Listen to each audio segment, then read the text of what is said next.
বাংলাদেশ যেহেতু স্বল্পোন্নত দেশ থেকে এখন মধ্যমায়ের দেশ বা উন্নয়নশীল দেশের কাতার। পাকিস্তান থেকে কি পণ্য আমদানি করে বাংলাদেশ আর কি রপ্তানি করে? বাংলাদেশের আওয়ামী লীগ সরকারের বিদায়ের পর পাকিস্তানের সাথে বাণিজ্য সম্পর্ক বৃদ্ধির বিষয়টি নতুন করে আলোচনা এসেছে। গবেষক ও আমদানি রপ্তানির সাথে জড়িতরা অনেকেই মনে করছেন ভৌগোলিক দূরত্বের চ্যালেঞ্জ সত্ত্বেও উভয় দেশের মধ্যে বাণিজ্য আরো বাড়ানো ও সহজ করার সুযোগ আছে। তারা বলছেন সরাসরি জাহাজ ও বিমান চলাচল চালুর পাশাপাশি দ্বিপাক্ষিক বাণিজ্য চুক্তি, উভয় দেশের মান নিয়ন্ত্রক সংস্থার মধ্যে সার্টিফিকেট গ্রহণ এবং বাণিজ্য সম্পর্কিত পারস্পরিক বিনিয়োগ বাড়ানোর মাধ্যমে বাণিজ্য কয়েক গুণ বাড়ানো যাবে, যাতে উভয় দেশ সমানভাবে লাভবান হতে পারে। যদিও বহুদিন ধরে দুই দেশ এর মধ্যে আমদানি রপ্তানি রয়েছে, কিন্তু বিশেষজ্ঞরা মনে করছেন এই বাণিজ্য আরো বাড়ানোর সুযোগ রয়েছে। গবেষক ও অর্থনীতিবিদ ডক্টর খন্দকার গোলাম মোয়াজ্জেম বলছেন, উভয় দেশের মধ্যে বাণিজ্য সম্ভাবনা খতিয়ে দেখার জন্য একটি যৌথ কারিগরি দল গঠন করা যেতে পারে এবং এর মাধ্যমে বিনিয়োগ ভিত্তিক বাণিজ্য সম্পর্ক তৈরির সুযোগ তৈরি হতে পারে। বাংলাদেশ অর্থনীতি সমিতির সাধারণ সম্পাদক ও জগন্নাথ বিশ্ববিদ্যালয়ের অধ্যাপক ডক্টর মোহাম্মদ আইনুল ইসলাম বলছেন, পাকিস্তানের তরফ থেকে বাংলাদেশিদের বিনা ভিসায় পাকিস্তান সফরের ঘোষণা এবং দ্বিপাক্ষিক বাণিজ্য সম্পর্ক বৃদ্ধির প্রস্তাব উভয় দেশের মধ্যে বাণিজ্য সম্পর্ক জোরদারের সুযোগ এনে দিয়েছে। প্রসঙ্গত, পাকিস্তানের করাচি থেকে কন্টেইনার বহনকারী জাহাজ সরাসরি বাংলাদেশের চট্টগ্রাম বন্দরে আসার পর এ নিয়ে তুমুল আলোচনা চলছে সংবাদ মাধ্যম ও সামাজিক যোগাযোগ মাধ্যমগুলোতে। বলা হচ্ছে, বাংলাদেশের স্বাধীনতার পর এবারই প্রথমবারের মতো সরাসরি জাহাজ করাচি থেকে চট্টগ্রামে আসলো। এমন প্রেক্ষাপটে অনেক আলোচনা করছে দেশ দুটির মধ্যে বাণিজ্য সম্পর্ক আরো বাড়ানো যায় কি না, কিংবা বর্তমানে বিপুল পরিমাণ বাণিজ্য ঘাটতি কমিয়ে এনে কিভাবে উভয় দেশ লাভবান হতে পারে।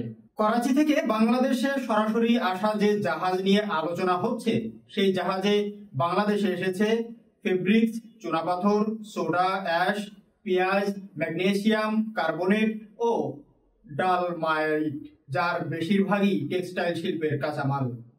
পাকিস্তান পররাষ্ট্র মন্ত্রণালয়ের ওয়েবসাইটে দেখানো তথ্য অনুযায়ী 2023 সালে পাকিস্তান বাংলাদেশে প্রায় 65 কোটি ডলারের পণ্য রপ্তানি করেছে। এর মধ্যে রপ্তানুমুখী শিল্পের কাঁচামাল সুতা, কাপড় ও প্রস্তুত চামড়া ছিল প্রায় 79%। বিপরীতে বাংলাদেশ থেকে পাকিস্তানে যে পরিমাণ পণ্য রপ্তানি হয়েছে তার মূল্য ছিল 6 কোটি ডলারের সামান্য বেশি। মূলত কাঁচা পাট, ঔষধ, হাইড্রোজেন পারঅক্সাইড, চা ও তৈরি পোশাক রপ্তানি করেছিল বাংলাদেশ। এর আগে 2022 সালে বাংলাদেশ 74 মিলিয়ন ডলারের রপ্তানি করলেও পাকিস্তান থেকে আমদানি করেছে 840 মিলিয়ন ডলারের পণ্য। অর্থাৎ বাংলাদেশ থেকে যে পরিমাণ পণ্য পাকিস্তানে রপ্তানি হয় তার 10 গুণ বেশি পাকিস্তান বাংলাদেশে রপ্তানি করে। পাকিস্তান থেকে গত বছর সবচেয়ে বেশি আমদানি হয়েছে তুলা। এছাড়া আরো যেসব পণ্য আসে বাংলাদেশে তার মধ্যে উল্লেখযোগ্য পরিমাণ আসে সিমেন্টের কাঁচামাল।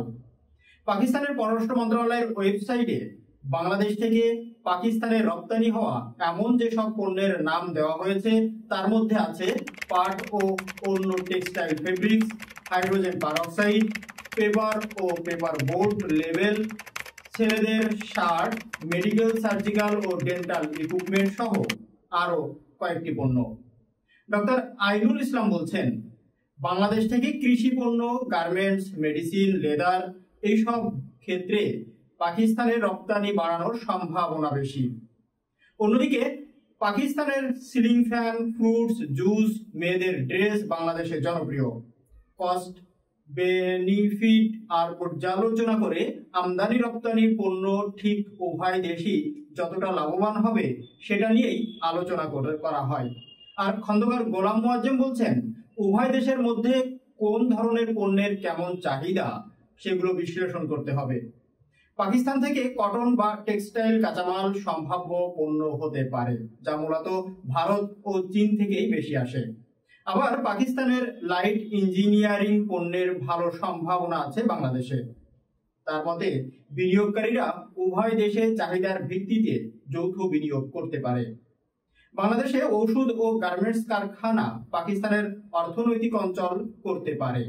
এর ফলে পাকিস্তান ছাড়াও ইরান সহ মধ্য এশিয়ার দেশগুলোর বাজারে প্রবেশে সহজতর হতে পারে বলছিলেন তিনি।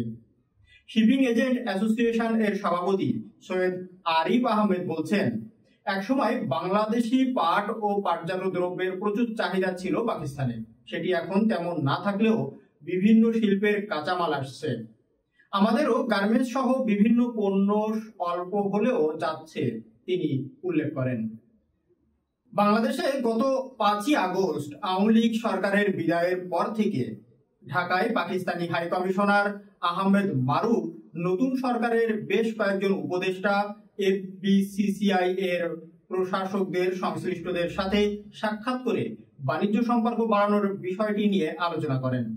এইসব সাক্ষাতে তিনি পারস্পরিক ও ব্যবসায়িক স্বার্থে সরাসরি ফ্লাইট চালুর উপরও গুরুত্ব আরোপ করেছেন।